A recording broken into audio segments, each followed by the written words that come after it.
আসসালামু আলাইকুম, সবাইকে শুভেচ্ছা জানিয়ে কোরাইশ নিউজের বিকেলের সংবাদ শুরু করছি। আমি মোহাম্মদ আবু তাহির নয়ন। শুরুতেই সংবাদ শিরোনাম। ডেভিল শেষ না হওয়া পর্যন্ত অপারেশন চলবে, জানালেন স্বরাষ্ট্র উপদেষ্টা। শ্রীমঙ্গলে দেশের সর্বনিম্ন তাপমাত্রা 8.5 ডিগ্রি। যুদ্ধ বিরতির মধ্যেই লেবাননে ইসরায়েলের ড্রোন হামলায় নিহত 6, আহত 2 এবং মেসি ম্যাজিকে অলিম্পিয়াকে 5-0 গোলে হারালো মায়ামি। শুরুতেই জাতীয় প্রসঙ্গ।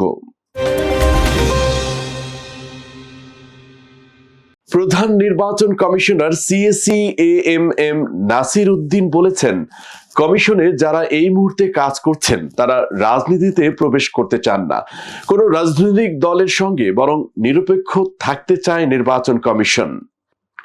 রোববার রাজধানীর আগারগাঁয়ে নির্বাচন ভবনের লবিতে এক অনুষ্ঠানে এসব কথা বলেন তিনি। সিএসি এ সময় বলেন, বর্তমান সরকারের অধীনে নিরপেক্ষভাবে কাজ করতে চায় নির্বাচন কমিশন।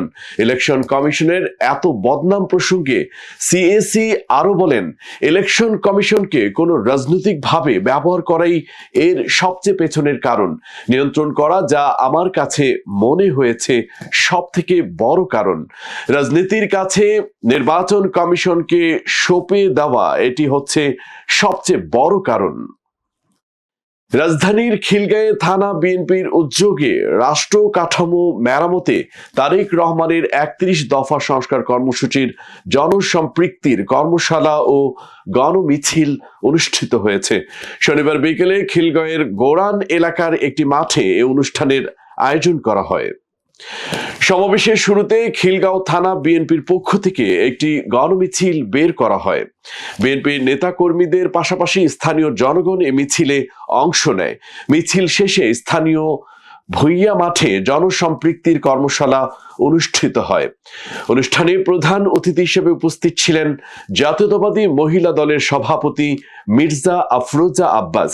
এ সময় বিশেষ অতিথি হিসেবে উপস্থিত ছিলেন বিএনপির চেয়ারপারসনের উপদেষ্টা ও পাবনা জেলা বিএনপির আহ্বায়ক হাবিবুর রহমান হাবিব, খিলগাঁও থানা বিএনপির সাবেক সভাপতি ইউনুস মৃধা, খিলগাঁও 1 নং ওয়ার্ড যুবদলের সাবেক সভাপতি মামুনুর রশিদ আকন্দ এবং 1 নং ওয়ার্ড বিএনপি সভাপতি এম জামান, ওয়ার্ড বিএনপির জয়েন্ট সেক্রেটারি জাভেদ রহমান সহ আরো অনেকেই। ডেভিল যতদিন শেষ না হবে ততদিন পর্যন্ত অপারেশন ডেভিল হান্ট চলবে বলে জানালেন স্বরাষ্ট্র উপদেষ্টা অবসরপ্রাপ্ত লেফটেন্যান্ট জেনারেল মোহাম্মদ জাহাঙ্গীর আলম চৌধুরী। রোববার ফার্মগেটের মৃত্তিকা সম্পদ ইনস্টিটিউটের নতুন মৃত্তিকা ভবন উদ্বোধনী অনুষ্ঠানে শেষে সাংবাদিকদের প্রশ্নের জবাবে একথা বলেন তিনি।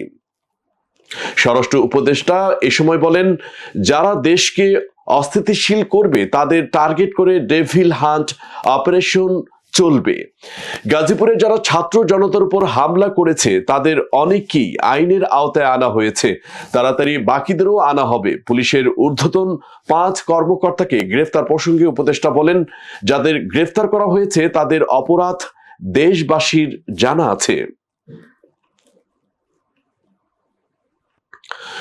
উন্নত জীবনের আশায় বিশ্বের বাংলাদেশি সহ বিভিন্ন প্রান্তের অভিবাসন প্রত্যাশীদের সবচেয়ে আকর্ষণীয় গন্তব্য হলো যুক্তরাষ্ট্র।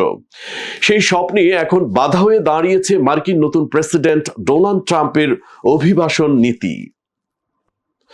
অভিবাসন নীতি নয়, দ্বিতীয়বারের মতো প্রেসিডেন্ট নির্বাচিত হয়ে অনেকগুলো আগ্রাসনমূলক নীতি গ্রহণ করেছেন ট্রাম্প। ট্রাম্পের এসব আগ্রাসী নীতি নিয়ে কি ভাবছেন নগরবাসী, জানাচ্ছেন জাকির হোসেন।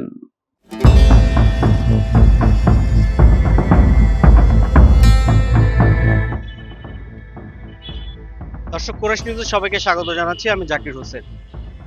আমেরিকার প্রেসিডেন্ট ডোনাল্ড ট্রাম্প ক্ষমতায় আসার পর থেকেই বিভিন্ন পদক্ষেপ নিচ্ছে, তার মধ্যে অভিবাসন নীতি একটি বড় পদক্ষেপ হয়ে দাঁড়িয়েছে। এছাড়াও তার উস্কানিমূলক বিভিন্ন বক্তব্য, যেমন ডেনমার্কে এসে কিনে নিবে, পানামা খাল দখল করে নিবে, গাজাবাসীদেরকে বিভিন্ন দেশে সরিয়ে দেওয়ার একটা যে প্রক্রিয়ার কথা তিনি বলেছেন, এতে করে বিশ্ব রাজনীতিতে একটা তুমুল সমালোচনার সৃষ্টি হয়েছে। দর্শক, অভিবাসন নীতিতে মূলত ভারতীয় প্রায় 150 জনকে হাতকড়া পরিয়ে কিছুদিন আগে পাঠিয়ে দিয়েছে।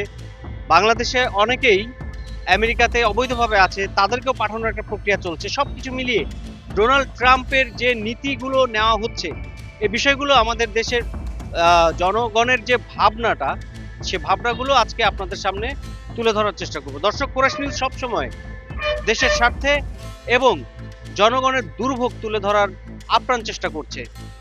ভাই, ডোনাল্ড ট্রাম্প ক্ষমতা আসার পর থেকে গ্রিনল্যান্ড কিনে নিবে, পানামা দখল করে নিবে, এইরকম উস্কানিমূলক কিছু কথাবার্তা হয়েছে। তার মধ্যে সবচেয়ে বেশি আলোচিত যে বিষয়টা, সেটা হচ্ছে অভিবাসন নীতি। এই অভিবাসন নীতিতে ভারতীয়দের অলরেডি 150 জনকে পাঠিয়ে দিয়েছে হাত করা করে বা বেরি দিয়ে। আপনি হয়তো দেখেছেন, আমাদের বাংলাদেশিরাও এর মধ্যে আর কি পড়েছে, যারা অবৈধভাবে আছে তাদেরকে পাঠানোর একটা প্রক্রিয়া চলছে। এই বিষয়গুলো নিয়ে আসলে আমাদের দেশের জন্য ক্ষতি কিনা, আপনি কি মনে করেন? আচ্ছা, ফার্স্ট অফ অল হাত করা পরে যে পাঠানোর বিষয়টা ইন্ডিয়ায়, এটা আসলে আমি সাপোর্ট করি না। হ্যাঁ, এটা আমার মতে এটা ঠিক না। এটা মানে মানবাধিকারের মধ্যে এটা পড়ে না। জাস্ট নর্মালি ফেরত দিয়ে দিতে পারতো। আর ডোনাল্ড ট্রাম্পের হচ্ছে নির্বাচনী এজেন্ডায় হচ্ছে একটা, এটা সবসময় ডোনাল্ড ট্রাম্প প্রতিবার নির্বাচনী এজেন্ডা এটা থাকেই যে অভিবাসন নীতিটা স্ট্রং হবে। এটা সবাই জানে যে ডোনাল্ড ট্রাম্প ক্ষমতায় আসলে শুধু হচ্ছে বাংলাদেশ ভারত এরকম না, ওরা মেক্সিকো নিয়েও কিন্তু কথা বলে। যেমন ওই যে বর্ডারে হচ্ছে করা হবে, দেয়াল তোলা হবে, এই সেই, এগুলো কিন্তু ডোনাল্ড ট্রাম্পের হচ্ছে মানে নির্বাচনী ইলেকশনের এজেন্ডা, এগুলো সবসময় থাকেই। তো এবার যেটা হয়েছে, যেটা করা হবে, হ্যাঁ, ওই ফ্যামিলিগুলার পার্সপেক্টিভ থেকে আমি আসলে বলতে পারবো না যে তাদের কেমন লাগতেছে বা তাদের জন্য এটা বেটার কি না, এটা কেমন হইতেছে জিনিসটা। তবে এই যে তাদেরকে পাঠাই দেওয়া হবে, অভিবাসন নীতি যে স্ট্রং করা হইতেছে, এটা আসলে সম্পূর্ণ তাদের ব্যক্তিগত বিষয়, মানে তাদের দেশের এটা পার্সোনাল বিষয়। তবে বিভিন্ন দেশের যারা অবৈধভাবে বসবাস করছে, এর মধ্যে বাংলাদেশি, ভারতীয়, তাদেরকে পাঠিয়ে দেওয়ার একটা চিন্তা ভাবনা করছে। এতে করে আমাদের দেশের জন্য ক্ষতি কিনা? এটা আমাদের দেশের জন্য ক্ষতি, দেশের জন্য ক্ষতি। যাই হোক, দেশে একটা রুজি রোজগার আয় ব্যয় আইতো, চাইব না। আমাদের দেশ থেকে অনেক বেকার লোক, বেকার ছেলে পেলে বিদেশে যায়, অনেক টাকা পয়সা খরচ করে। তো এই লোকজন যদি আবার আমাদের দেশে রিটার্ন করা হয়, তাহলে আমাদের দেশে আবার এই বেকারত্বের চাপটা পড়ে যাবে এবং দেশে অনেক ক্ষতি হয়ে যাবে। আমাদের দেশে অবশ্যই ক্ষতি। আমাদের দেশে আমেরিকার উপরে নির্ভর করে অনেক বাঙালি আছে এবং শিক্ষিত এবং পড়াশোনার জন্য অনেক লোক আছে ওখানে। সেইখানে আমেরিকার মতো একটা জায়গায় বাংলাদেশিরা যেতে পারলে যে পরিমাণ টাকা ব্যয় হয়, আমি মনে করি যাওয়ার পরে সে যদি একটা ভালো কর্ম পায়, তাহলে সে নিজেও আত্মনির্ভর হবে, সাথে সাথে রেমিটেন্স দিয়ে আমাদের দেশকেও আত্মনির্ভরশীল করবে। তো সেইখানে সেই লোক যদি ব্যাক আসে, তাহলে আমি মনে করি এটা দেশের জন্য যেমন ক্ষতিকর, এবং ও লোক ফেরত আসলে উনি তো আসলে এত টাকা দিয়ে গেছে, অর্থনৈতিকভাবে একটা ক্ষতিগ্রস্ত হইলে মানসিক বিকারগ্রস্ত হয়ে যেতে পারে। পার্টিকুলারলি ওদের দেশের যে মানে আইন আছে, লতে ওদের অভিবাসন নিয়ে, যে ওদের আইনে এটা ঠিক আছে যে ওরা যেটা করতেছে যে আপনার অভিবাসন নীতিতে ওরা এগুলা বাহির করে দিচ্ছে। যেমন ধরেন আমি যদি বাংলাদেশ উদাহরণটা দিই, যে আমাদের দেশে যে রোহিঙ্গারা আসছে, যে বিশৃঙ্খলটা করে, তো এই ক্রাইসিস যদি বাংলাদেশ থেকে ইউএসএ যে অবৈধ চ্যানেলে যারা যাচ্ছে অভিবাসন প্রত্যাশী নীতি হিসেবে, তারা এটা খুবই ভালো ওদের দেশে অনুযায়ী। কারণ ওরা যেমন আমাদের দেশে রোহিঙ্গারা বিশৃঙ্খলা করে, দেন যদি এটা ইউএসএ ওরা যায় যে অভিবাসন নীতিতে, তারা গেলে যে বিশৃঙ্খলাটা করবে না তার কি গ্যারান্টি আছে? সেই হিসেবে আমি মনে করি ওদের নীতি ঠিক আছে। আমি মনে করি যে বাংলাদেশে আরো এই নীতিটা করা উচিত, অভিবাসন নীতিটা, তাহলে আমাদের জন্য খুব ভালো একটা এফেক্ট করবে। এবার জেলার সংবাদ। মৌলভীবাজারে শ্রীমঙ্গলে দেশের সর্বনিম্ন তাপমাত্রা রেকর্ড করা হয়েছে। রোববার সকাল 9টায় শ্রীমঙ্গলে দেশের সর্বনিম্ন তাপমাত্রা রেকর্ড করা হয় 8.5 ডিগ্রি সেলসিয়াস। চলতি মৌসুমে শ্রীমঙ্গলে এ পর্যন্ত এটি সর্বনিম্ন তাপমাত্রা। শ্রীমঙ্গল আবহাওয়া পর্যবেক্ষণ কেন্দ্রের ভারপ্রাপ্ত কর্মকর্তা আনিসুর রহমান গণমাধ্যমকে বলেন, শ্রীমঙ্গলে আজ 8.5 ডিগ্রি সেলসিয়াস তাপমাত্রা। 1968 সালে 4 ফেব্রুয়ারি শ্রীমঙ্গলে সর্বনিম্ন তাপমাত্রা রেকর্ড করা হয়েছিল 2.8 ডিগ্রি সেলসিয়াস। শনিবারে ছিল একই তাপমাত্রা, তবে সূর্য ওঠার কারণে ঠান্ডা একটু কম অনুভূত হচ্ছে। এটি শেষ মুহূর্তে এই অঞ্চলে শীতের তীব্রতা কিছুটা বাড়তে পারে বলে জানান।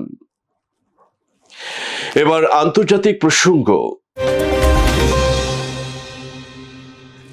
লেবাননের পূর্বাঞ্চলে ইসরায়েলি বিমান হামলায় 6 জন নিহত হয়েছেন। এ সময় আহত হন আরো 2 জন। ইসরায়েল আর হিজবুল্লাহর মধ্যে চলমান যুদ্ধবিরতির মধ্যে এই হামলার ঘটনা ঘটেছে। লেবাননের রাষ্ট্রীয় সংবাদ সংস্থা জানায় শনিবার ব্যাকা উপত্যকার জেন্নাতা শহরের কাছে শায়ারা এলাকায় একটি ড্রোন হামলা চালানো হয়। তারা যে লক্ষ্যবস্তুতে হামলা চালিয়েছে তা ছিল হিজবুল্লাহর সদস্যদের একটি স্থাপনা, যেখানে কৌশলগত অস্ত্র উৎপাদন ও সংরক্ষণ করা হচ্ছিল। সেনাবাহিনীর দাবি করে এই স্থাপনার কার্যক্রম ইসরায়েল ও লেবাননের মধ্যে হওয়া সমঝোতার সরাসরি লঙ্ঘন। জানাবো খেলার খবর। লিওনেল মেসির ম্যাজিক শোতে প্রাক মৌসুমের ম্যাচে হন্ডুরাসের ক্লাব অলিম্পিয়াকে 5-0 গোলে বিধ্বস্ত করল ইন্টার মায়ামি। মেসির পাশাপাশি এদিন গোল পান ফেদেরিকো রনিন্টো, নোয়াহো অ্যালেন, লুইস সুয়ারেজ এবং রায়ান সেইলর।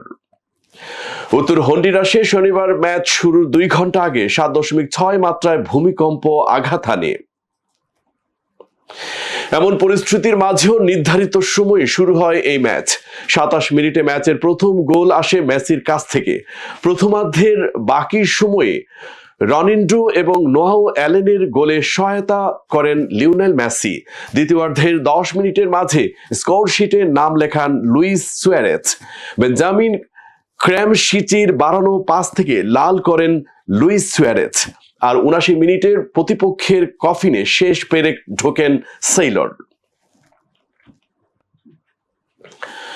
সংবাদ শেষ করব বিনোদন অঙ্গনের খবর দিয়ে। নতুন গানের জন্য 8 বছর পর আবারও জুটি বাঁধলেন ফুয়াদ আল মুক্তাদির ও ইমরান মাহমুদুল। এই শিল্পী ও সঙ্গীত পরিচালক জুটি এরই মধ্যে প্রকাশ করেছে তাদের নতুন গান মন বুঝলি না। গানটির কথা লিখেছেন আব্দুর রহমান, সুর করেছেন ফুয়াদ আল মুক্তাদির। যৌথভাবে সঙ্গীতায়োজন করেছেন ফুয়াদ ও সঞ্জয়। সৈকত রেজার পরিচালনায় গানের ভিডিওতে মডেল ছিলেন সুমনা। সম্প্রতি শিল্পী ইমরান মাহমুদুলের নিজস্ব ইউটিউব চ্যানেলে গানটি প্রকাশ করা হয়। প্রকাশের পরপরই গানটি শ্রোতাদের মাঝে সাড়া ফেলতে শুরু করে। 2 দিনের মাথায় 6 মিলিয়নের বেশি শ্রোতা গানটি শুনেছেন। সংবাদ শেষ করার আগে সংবাদ শিরোনামগুলো আরো একবার। ডেভিল শেষ না হওয়া পর্যন্ত অপারেশন চলবে জানালেন স্বরাষ্ট্র উপদেষ্টা। শ্রীমঙ্গলে দেশের সর্বনিম্ন তাপমাত্রা 8.5 ডিগ্রি। যুদ্ধ বিরতির মধ্যেই লেবাননে ইসরায়েলের ড্রোন হামলায় নিহত 6, আহত 2 এবং মেসি ম্যাজিকে অলিম্পিয়াকে 5-0 গোলে হারালো মায়ামি। দর্শক, এতক্ষণ সাথে থাকার জন্য ধন্যবাদ। সর্বশেষ সংবাদ দেখতে চোখ রাখুন কোরাইশ নিউজের পর্দায় অথবা ভিজিট করুন www.korashnews.com। কোরাইশ নিউজের পরবর্তী সংবাদ দেখার আমন্ত্রণ জানিয়ে আপনাদের কাছ থেকে এখনকার মতো বিদায় নিচ্ছি আমি মোহাম্মদ আবু তাহির নয়ন। আল্লাহ হাফিজ।